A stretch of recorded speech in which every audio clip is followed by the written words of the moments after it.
Hello everybody, welcome to the Wonky Angle, where I talk about electronic music, both new and old. And today I'm talking about the latest album from Patricia Taxxon, Walks of Lung. Alright, it's been a bit since we've had a Patricia Taxxon project that I've had enough to say about to do a proper video on.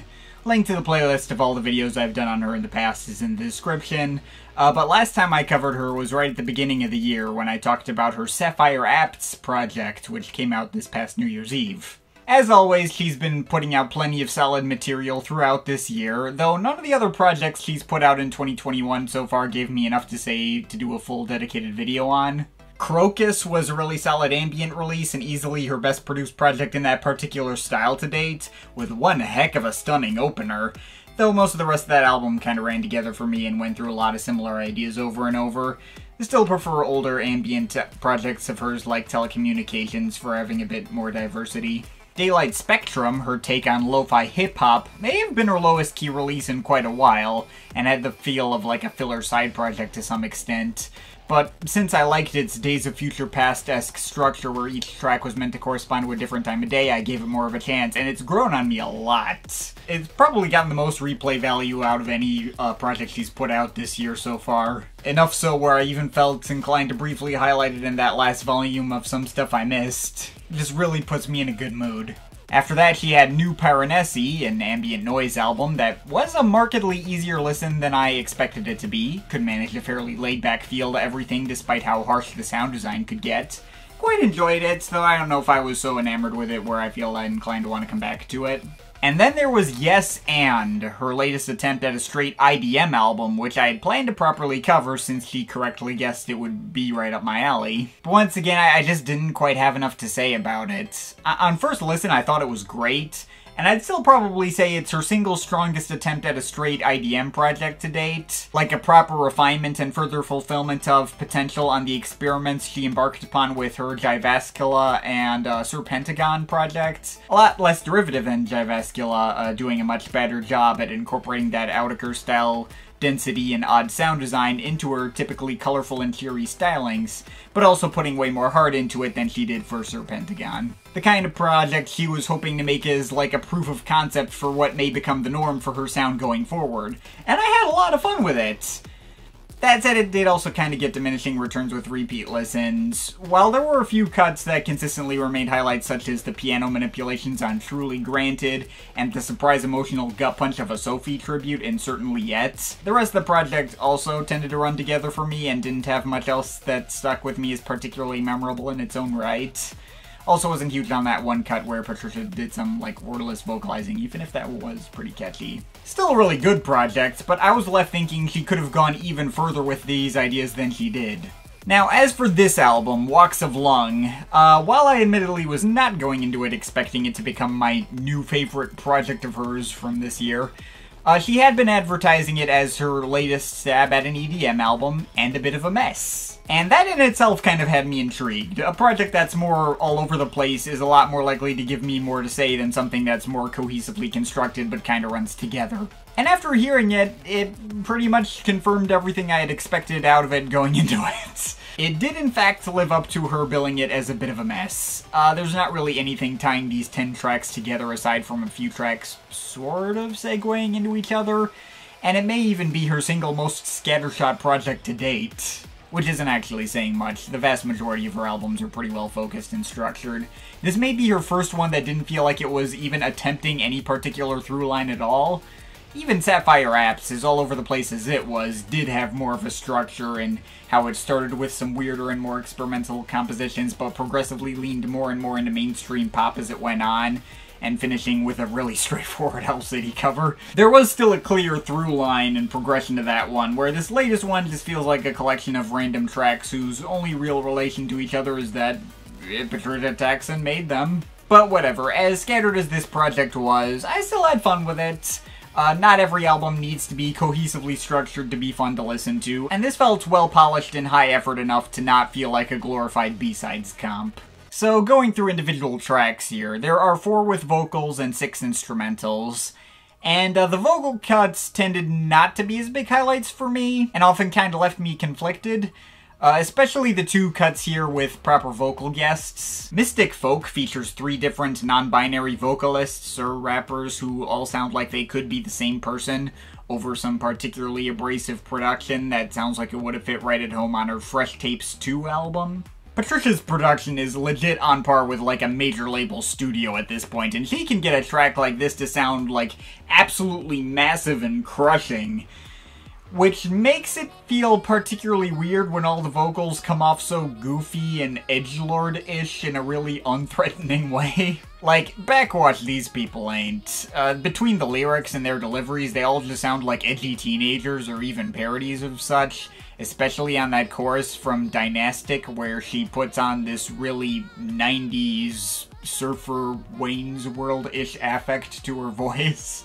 And it just left me wondering how seriously I'm actually supposed to be taking any of this. I mean, maybe that shitpostish quality is the point, but it's kind of hard to tell with how high effort everything sounds. Ceramics, meanwhile, is a lot simpler and more straightforward in its approach. Just a simple trap beat in the typical synth production and mildly complex but oddly catchy chord progressions you'd come to expect going over it. And the way the babyish vocals from Lola Sebastian were incorporated into the mix brought You're Welcome from Sapphire Apps to mind. And I suppose the half-rap, half-sung performances from Team Get Money were okay. His voice kind of reminds me of Lil Nas X or something like that, and he fits alright over the beat. The trouble is just that these two features feel like they exist in 2 separate universes and make little to no sense being on the same track together. They may both talk about falling in love, but they're clearly talking about completely different relationships with no actual connection between each other beyond that. And both their voices and the lyrics they respectively deliver are so wildly different in tone, with Lola Sebastian's parts going for a way more poetic and abstract approach, while Team Get Money's parts are super blunt and direct and casual. And they just do not complement each other in any way. Their juxtaposition got to be pretty jarring, and yeah. I mean, this track does have the benefit of probably being the single biggest earworm in the bunch, but I still can't honestly call it one of my favorites. The album also has 2 Vocaloid cover songs, Kitaguni no Haru and Bad Apple, neither of which I was familiar with previously. Well, Bad Apple does sound vaguely familiar to me. It's possible I've run into that one once long ago in the days when I first found out what YTPMVs were.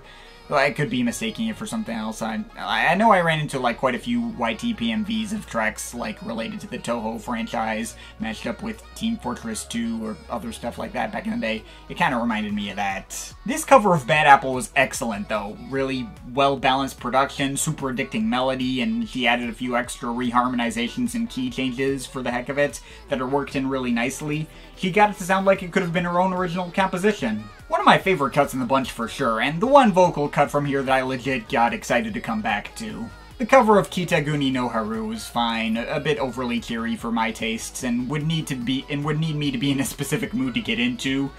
A different mood than I would need to be into to enjoy, say, Mystic Folk.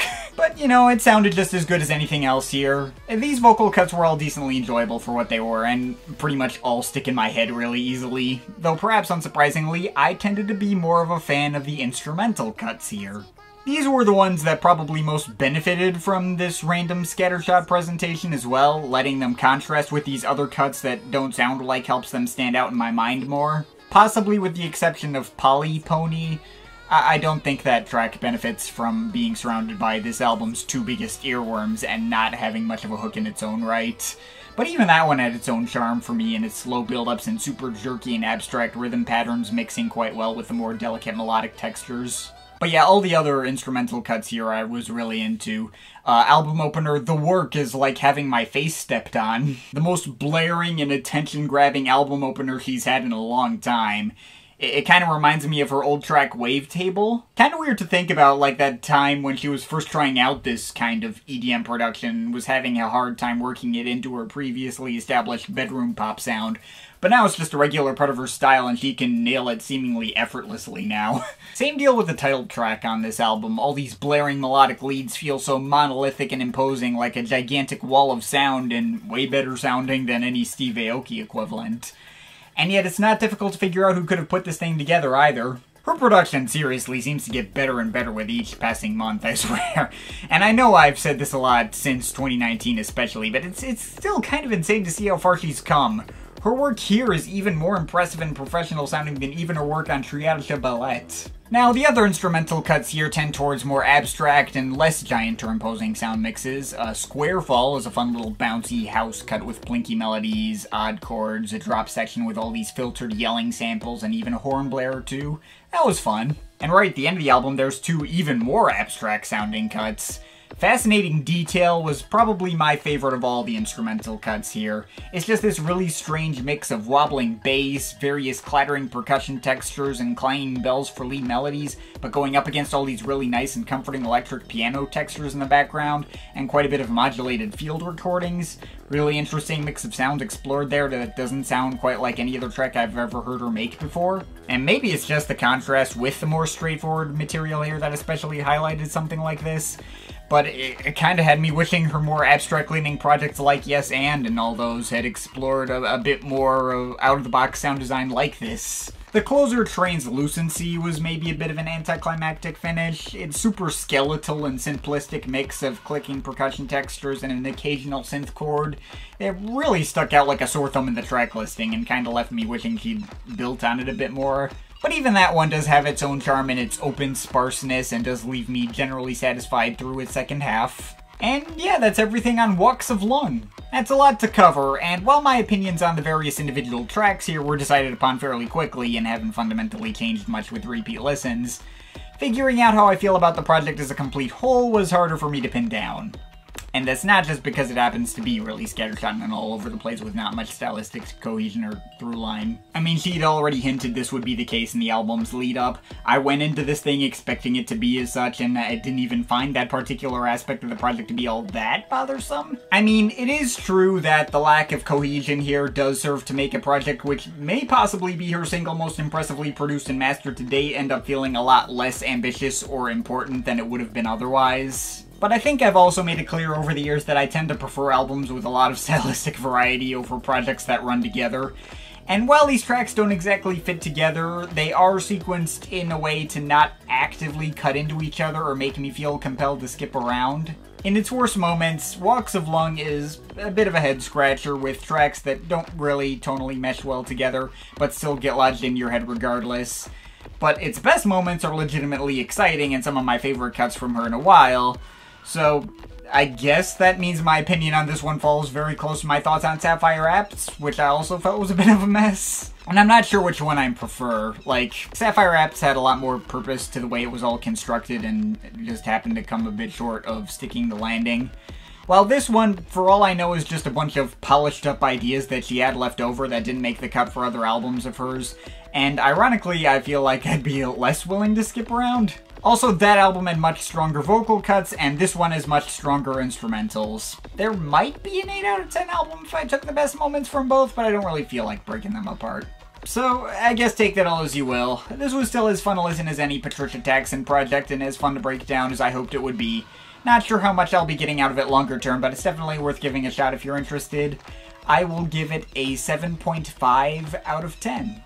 But of course, this is just my opinion. You can feel free to disagree with it, but I'd like to hear your thoughts, so leave the comments in the comment thing down there. Shout out to my Patreon supporters, they're awesome people. You want to add yourself to that list or make me review something, the link to my Patreon is in the description. But yeah, that's pretty much it. That's all for today. See you next time.